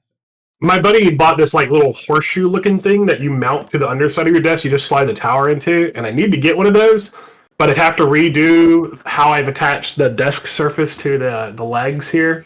And I'm a little lazy. I'll do that like 2 years from now once it drives me insane enough. But my cable management's not bad. Everything's running through a sleeve and stuff together. It's just more than I'm like, I don't want any cables. Hide them all. By the way, I'm betting in the next 2 weeks my scrolling ticker will be behind me. So nice. From Glance LED. I'm hoping. By the way, it's not like we're sponsored or anything, right? I bought it. Right? Is there a way that we could say run messages across that for, I don't know, gifting subs or something? I'm wondering if there isn't something that we can integrate there. By the way, their Discord is out there. By the way, I help them out because they have some database problems. They're running on fucking AWS, and I'm not going to tell you. So it's a pain in the ass to deal with it. But Glance LED, is, by the way, they're more expensive now because I bought them when it was a big discount. But it's every day we get new logo updates on logos that they've added into the system. Right? So and they show us what they're going to be for all the teams and everything. So it's cool. But and when they're having problems or whatever they're doing, they have a little one that just changes, right? There's a little one, and then there's the Pro. It's about 2 feet wide, and then there's the Scroll, which is 2 feet wide, and then there's the Pro, which is 5 feet. I got the Pro, right? So we'll see, but it does stocks and everything. We're gonna see what we can do. But if we can do some subs and shit, and we can integrate it with the show, that would be cool as shit. That would be pretty awesome, yeah. I can point out that is totally doable. I've seen other people with very similar setups. I just don't know if it's doable with that companies, but I've seen other people running that on Twitch before. Yeah, we'll see. Behind them. We'll see. But they've got some bugs. They're working through some bugs and things, right? But they've got a new product kind of things. I just joined their Discord, so I'm gonna start looking to see if there's anything we can do custom-y, right? And they do have a suggestion channel and all that shit. So we'll look at what they got. Trying to find me some new kitchen shears. My wife keeps using them to cut cardboard boxes, and so they're worthless now. Monster. Oh. Yeah, I think the last time you were talking about the little ticker that you were getting, you were wondering about potentially getting it integrated into like the Eve market in some way, shape, or form, right? Oh, well, that would be cool. Oh, that would be cool as shit. Do an API full of all the minerals just running their prices or whatever. Yeah. Like stock and today we could just do Mercoxit over and over and over and over, right? Yeah. Dude, imagine if we could link that into Killboard. Oh yeah, that'd be pretty awesome. Oh, the shit that we could. Oh man, we got some stuff to do. We're gonna back this. Obviously, we'll back this with an Oracle database in the cloud. We'll do something. Of course. How about that? How about that? We were talking about liquid cooled, right? So, a little technology, right? So when they're building all these fucking AI data centers and everything they're building, right? And for those who know, like in a regular data center, right? Every other row is hot, cold, hot, cold, hot, cold. Okay. So in one row, they will blow cold air up into the front, and both computer sets on each side is the front of the computer and sucking the air in. And every other row, it's all the backs, and it's the hot air coming out and getting returned in to be chilled. Okay. Well, these AI data centers, they're all liquid cooled. Can you imagine the complexity, right? We talk about like liquid cooling a PC. It's like, holy shit. Like, back in the day when you had your Crays and you had your IBM mainframes on your floor all the time, that was all fucking liquid cooled, right? Before the mid-range market happened, right? And now it's like we're going back to liquid cooling everything because it's ever so damn hot, right? Yep. Yeah, put it city long distance heating circuit, right? Yeah. They have projects where they makes sense. For the ice. Yeah, get the snow melt built into it, like some countries have. Yeah, I mean, just imagine. That's a great idea. That's actually a really cool idea. All I just imagine is one of these AI centers goes down and the AI just starts like saying Skynetty crap because it only has 45% of the processing power it needs to find you a picture of like Joe Biden in a top hat, just some wild shit you've put in there, and so now it's going to kill everyone because it got too warm or like sparked out. They're all pissed, right? It's become that the shocker or whatever from Spider-Man, and it's just an AI out there, and it's trying to find you pictures of puppies and top hats. Puppies and top hats. It keeps killing them all because it doesn't understand that it's deadly to people. Yeah, AI data centers. John Connor stopping the revolution. AI data centers fixing Florida by thawing one iguana at a time. I forgot about the falling iguanas. Oh god, how bad was it this year? Right, for those who joined late, right? Just a single heating loop that goes up each tree and down. Yeah. It's a power line. Falling iguana alert. It's a real thing. They have like a falling iguana warning. It's like thunderstorm, lightning warning. High wind advisory. Right? We have an iguana advisory here in Florida. Please be aware of falling iguanas. They will fall out of trees and kill you. So yeah, there's two warnings you never want to get in Florida: the iguanas are falling, and Waffle House is closed. Oh no, Waffle House closed. I mean, McLeod. That's like fucking Armageddon. That is okay. Well, that's that's what I thought. I was like, if you hear the Waffle House is closing, then you know that like there is a coming Armageddon of some form. Okay. So for a Waffle House to close, it has to be like a dirty bomb or higher. Yeah. Okay. Cat 5 hurricane. I'm just saying. The best part is Waffle House teaches FEMA how their response techniques need to be. It is. That's not a joke. Aaron drops generators in to run their stores. Yeah. By the way, Cat 5 hurricane. A Cat 5 hurricane means that the Waffle House nearest you will be closed for exactly 30 minutes. Yes. Okay. It'll reopen 30 minutes later. As soon as the eye goes by, Waffle House back open. Waffle House open. Yep. It will be the first place open. They pride themselves on that.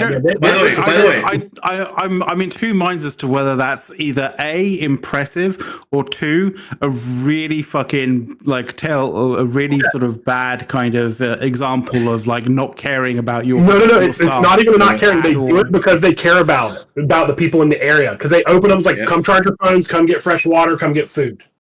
Yep, it's a whole thing. It's a whole thing. It's a whole Waffle House thing. And by the way, if there are high winds, a Waffle House is the safest place to be because you stick to everything. So if you just put like your hands on the counter, Cat 5 hurricane wind, not blowing you away. You're safe. You're just right there. You put the blueberry out, coat yourself like a Canadian, and slap up against a wall. Yeah, I'm not quite sure whether there's sort of like a similar sort of thing over here in the UK with regards to sort of like, you know, I know what it is. Storm preparation, I know what it is. Storm prep, or sort of like, you know, storm emergency sheltering or anything like that. But like, at least in terms of the stickiness, like it would be a Weatherspoons over here. Oh yeah, like a Weatherspoons pub. 100%. No, but the warning sign in the UK, if shit's going down, the King or Queen's Guard shifts. They start moving slightly closer to the doorway, just very slightly. You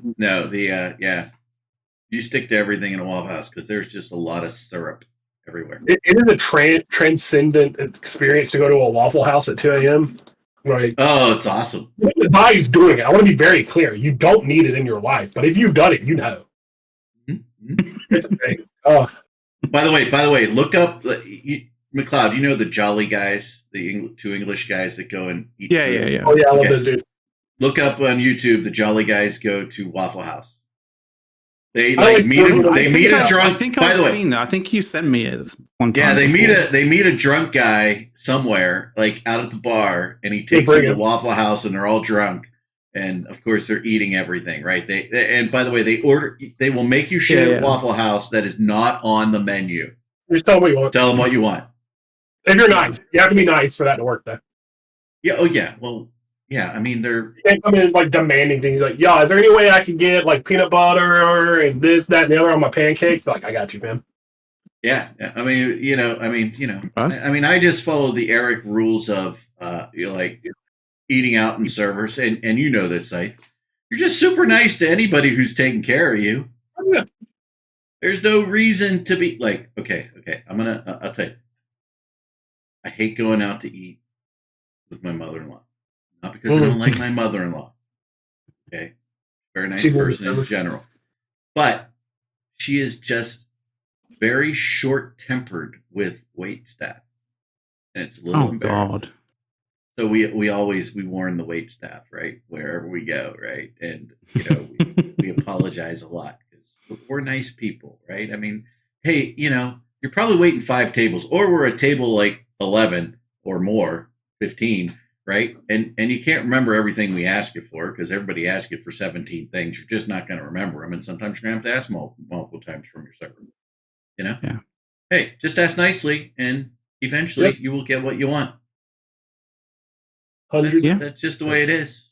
I haven't. And what would you prefer? What would and honestly, what would you prefer? Would you prefer somebody like confirms what you asked for, or asks you to sort of just what was it that you wanted, rather than someone brings you something that you didn't order? Hey, you don't know what they do to that food before it gets to your table. Be nice to your servers, all right? For no other reason. If you're not a nice person, be nice because you don't want them to spit in your food or drop it on the floor accidentally and put it back on your plate, okay? Not that I think that any of them would do that. Just be nice for no other reason than that. However, you should just be nice. You should just be nice to everybody. Yeah. Right? Who cares if you're the smartest person in the room, you're a multimillionaire, or whatever the fuck you are? There's no reason. It doesn't matter who they are not to be nice to them. It just it's Erik's rules of talking to people, being people. It's a different thing entirely if like you're the one being really nice, but the waiter or the waitress or whatever is like being a complete dick. Like,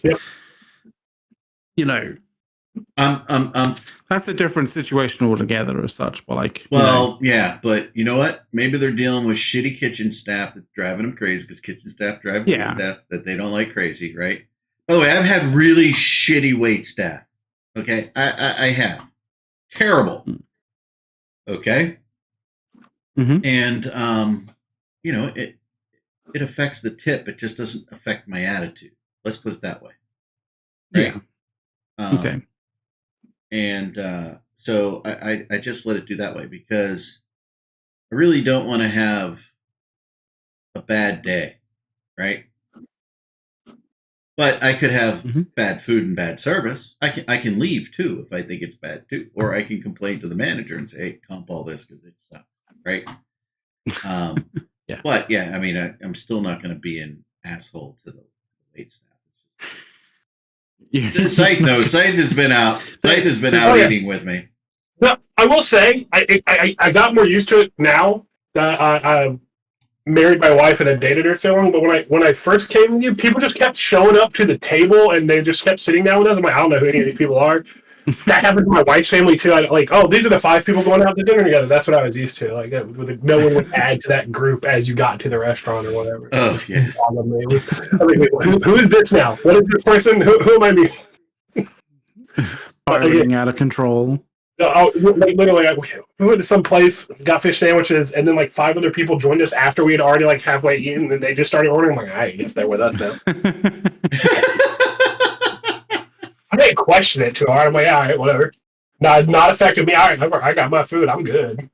I'm good. I got my food. I mean, that sounds like a very casual sort of like over here, at least. Like it sounds like a very casual scenario that you would have at like, say, a Nando's. Like, you know, like a fucking, you know, if you know what Nando's is, then you know what Nando's is. But like it does sound like very much like that really casual sort of like, just pop in. I'm just gonna sit down and like, yeah, fucking, I'll order a, you know, fucking, I don't know, fucking grilled chicken, fucking, you know, fucking sandwich or whatever the fuck, right? You know. Yeah. But yeah, it's cool. You gotta just, you know, roll with it. More fun. Yep. I was like, it's not worth questioning. I'm like, all right, who's that? How do we know them? All right, cool. It's fine. Yeah. Was that the getting married adjustment? I've gone out to dinner with her parents more. And that's happened like 2 times. I've gone to dinner, like just random people start showing up to events. I'm like, and how do we know this? Oh, that's my 5th grade math teacher. I'm like, all right. My 5th grade math teacher. By the way, 5th grade math teacher, I think it's 5th grade math teacher, was at our wedding. Whole thing. Was not expecting that. I'm like, okay, you're better friends with your teachers than I ever was, but okay. Yeah. Yep, makes sense. Made sense. I'm not arguing with it. She gave us the swing for our backyard. It was very nice. Like big bench swing. It's great. Hey, I'm just going to tell you, like, okay, so one person got us like what we thought was the weirdest freaking gift you could ever get anybody for their wedding. Okay. We unwrapped this thing and we're like, what the fuck? This is so weird that we would get this as a gift, right? So I'm going to tell you, like almost 30 years later, okay, it's one of 2 gifts that we know who gave it to us, okay? And we're like, this gift is so cool. What did they give you? I'm serious. We're like, and of the 2 gifts, it's the one we will use. It's like, but when we got it, we're like, this is so bizarre. Who will ever use this? What'd you get? So weird, right? It was, by the way, it was a hand-painted pitcher. And it was with like lemons and limes and different things, right? And we use it in the summer all the time to serve like lemonade or whatever, right? Iced tea, whatever. We just use it all the time. We're like, you can't put it in the dishwasher because it will actually melt the paint and it will, not good, not dishwasher safe, right? Because it's hand painted. But yeah, we're like, this is like the coolest gift ever. We use it all the time in the summer. And we're just like, when we got it though, we're like, this is so we got some stuff we didn't question though. We have like hand painted oil bottles for like olive oil and stuff for cooking.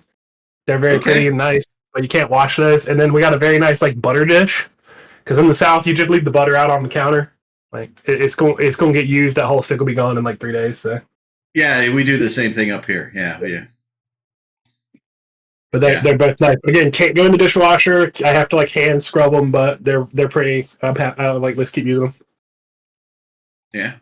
Then we did get like an untreated clay bowl that's like really pretty, but we're like, what are we going to use this for? Because putting anything in here, if it like scratches it or messes it up, it makes it completely worthless. Like it destroys it.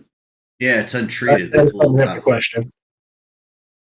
Yeah, that'd be tough. But yeah, I mean, it was like, and by the way, years later, okay, we did say to the person who got us this, right? We're like, when we got your picture, we thought it was the most bizarre wedding gift ever. And she just laughed and she goes, but you remember it was from me, don't you? And we're like, yes. And by the way, we use it all the time. We love it. I do the same thing with my friends. I buy like the biggest piece of the China set. So like the turkey service tray or whatever, that's what I buy. Because then they have to figure out where the hell they're going to put that. And they'll always think, why did Aaron get us this? It's great. Why did I buy this 15-foot tray that we put on our wedding registry? You put it on there. It's your fault.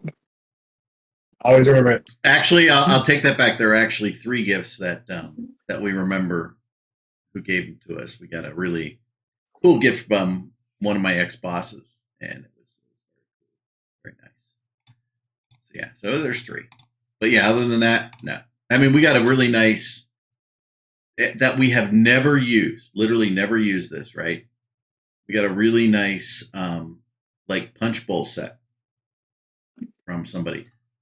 But it is a silver punch bowl set, like real silver, right? The whole thing, everything. It was super, it had to be super expensive, but wonderful family. Those are really nice to have. Yeah. But we have literally never used it in like 30 years.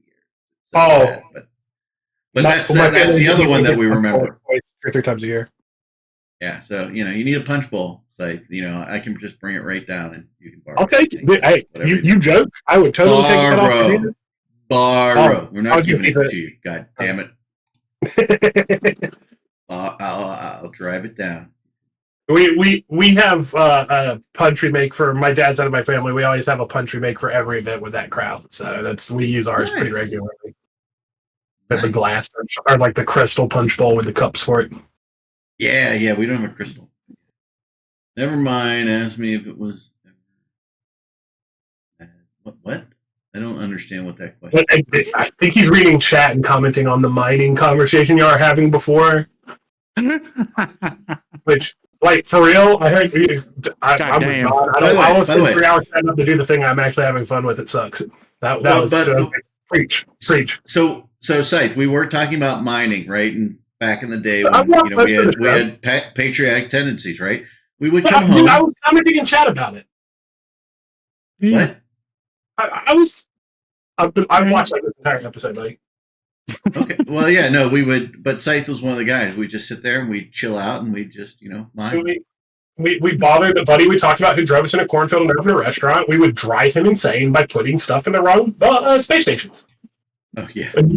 We didn't do it on purpose. Wink. Oh, not at all. You wouldn't. No, 100%. 100%. He's like, this is supposed to be here. That's supposed to be there. Like, well, it's over there now. So good luck. Who was it who got pissed off for that? Me. Oh my! That man, like autism triggered or something while we were doing that, and it was hilarious because we would just put the minerals in the wrong spot, and me and RJ figured out that if we put this mineral here and that mineral there, while it would take them like a minute to fix, it would drive them insane. So we would, of course, do that because it was funny. And we're assholes. I mean, that's a playground mentality thing, right? Like, oh, we found something that triggers you. Okay, let's maximize this out. Like, because it was from when we were building our Keep Star. And I still have the memes of it's Daddy DeMorg's building us a Keep Star. And like we would just drive him insane with that joke. We just keep bringing it up because it was really funny to us. And let me see if I can find some of those. With my Eve meme folder, because you always have to have a retort in Fleet Chat. Oh, of course. Let's see. If we get Pat's Papa Erik will buy us a Keepstar was one. That's a meme, like straight up. Yeah, I'll throw that in the Discord here. That's one of them. That's just one we would throw around all the time. Stuff like that. They just absolute nonsense.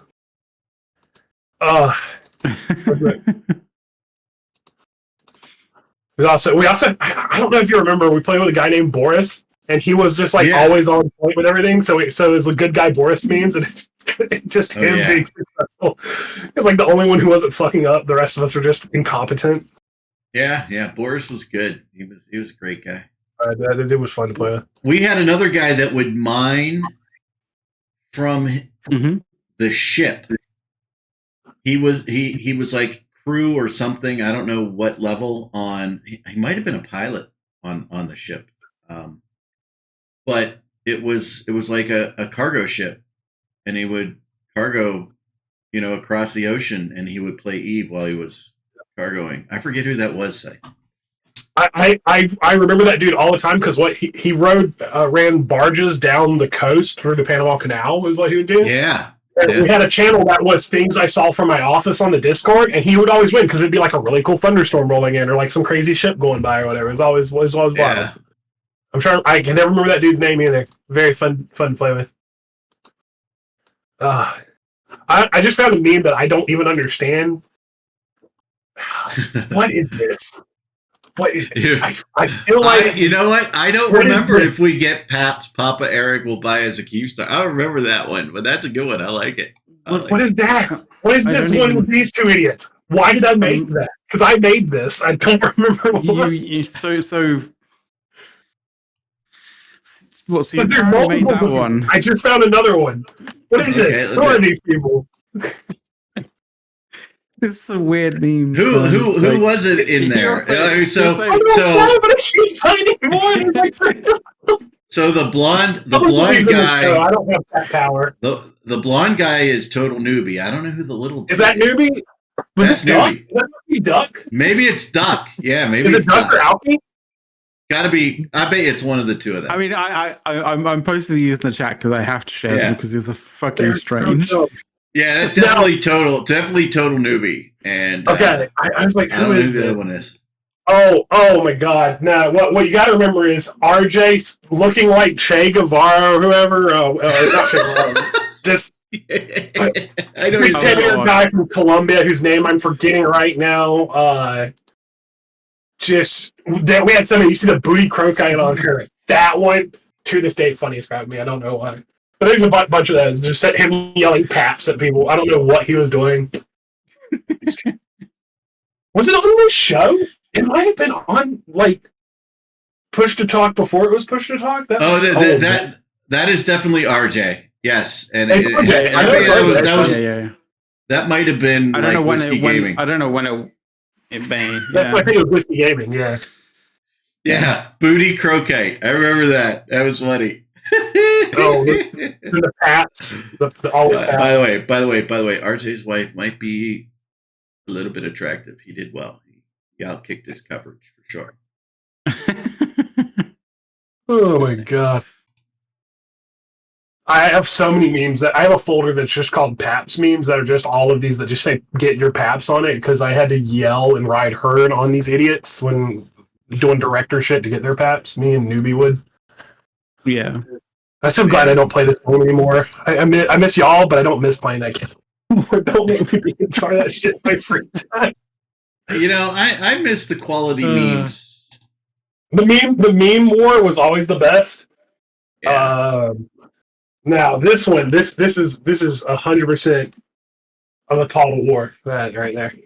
Oh, that's a work of art right there. That's what that is. That is. Eric, do you remember? You know what we should do? You can see the hours that was put into that. That was great. Eric, do you recall specifically about this one being pre-goons when we were in Wormhole Fleet, and we would do the war plans, but they would do like the Google version of like PowerPoint or whatever, to the point it would just become absolute nonsense. Like we were just all found out we had permission to draw on it, and we'd just destroy any of the actual valuable information on it, just with like drawing penises and nonsense, like just absolute shenanigans. That was back in what? That was pre-pinned, that was Hidden Agenda. That was hid, man. That's where we were, Wormhole Boys. Yeah. God, that was just so dumb. We're absolute stupid people. Why do I have a picture of Urandus in here? Just a picture of him. I have no idea. Was it because his thing wouldn't load, so we just put it over top of his camera? Because we all had cameras and he didn't? Potentially. I don't know. This is just dumb. Yeah, I do like Burn Gita 6. That was a good one. Burn Gita 6 was That was a good one, yeah. Yeah, this is the way. Yeah, you spent a lot of time on that graphic. I remember that. Yeah. You didn't make this one. What? I think RJ made that one. Whoever it was. I mean, clearly they. I don't know who made this. The Burn Gita 6 one. I let's see. Does it have a maker data?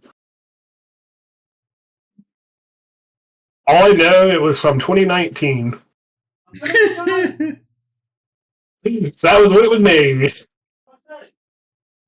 Who made this? Which one? The Burn Gita one. I'm trying to find out. I have no idea. It might have, because the only edit data is from my computer. Must be you.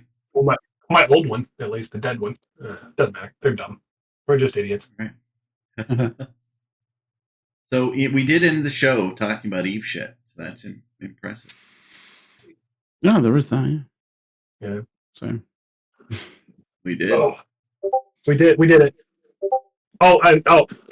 You mentioned the Dirk thing. I have an idea for that, but I need your input. I don't want to bring it up on air necessarily. Okay. Explain my idea because it'll ruin the joke. Okay. The Dirk pool. Okay. Yeah, I have an idea for the Dirk pool. I have an idea for the Dirk. All right. Well, it is 3:06 or something like that. 3:05. It's the show is actually over. We're over time. Can you believe that bullshit? Right. We did it. I wasn't expecting that. I thought. By the way, I thought maybe we'd have to end up doing a short show. Well, if you say scuffle, I show up to bully you. Hold on. Duly noted. Excuse me, guys. I'm sorry. That snuck up on me. Oh, sneeze. I don't know there. I'm going to write that into my little book. My little book of triggering. Well, so does the word shacket. That my wife has a shacket. She loves it. I think it should be called a jert. But I got people at another store to agree with me at this shop she loves. They're like, yeah, jert's a way better name. I'm like, right? Shacket sounds terrible. It does sound very close to something that you don't want. Yes. It sounds like you're doing two things at once. So is the wife out of town or shopping or something? That's why you were allowed on the computer? I did a bunch of errands already today. She got up at noon, so I think she's cleaning bathrooms. I don't know. Okay. Well, I'll because you're coming up on year number 1, so I'll share a little being married for a long time shit, right? Okay. So before the show started, okay, so wife and daughter, another cheerleading competition, right? They're out there, okay. but so my wife goes out. It's been cold. It's in the 30s now, right? So my wife calls me today before the show, and the big news she has to share with me is, hey, I got my car washed. The car washes are open again. I knew you would want to know, so you can get your car washed, because I don't want to say anything. But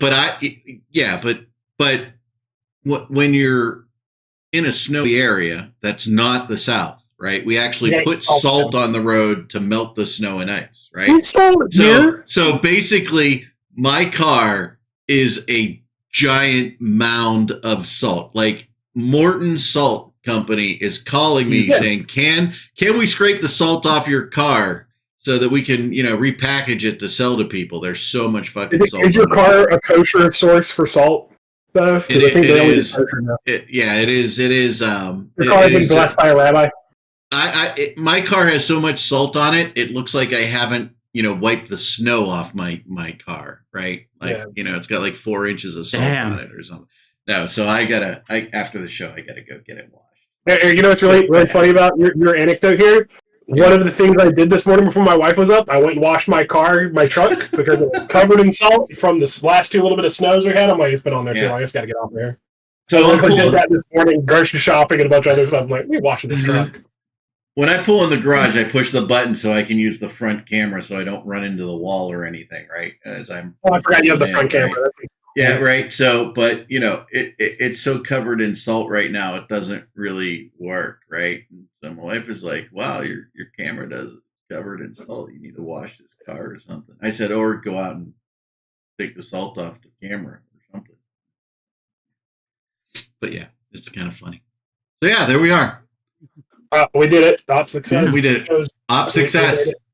Yep. So my wife, I had to explain that T-shirt to the wife like a week ago. What T-shirt? Op success. You don't have. Do you know? I thought you bought one too. The Op success shirt. Didn't I show her the picture? I don't know.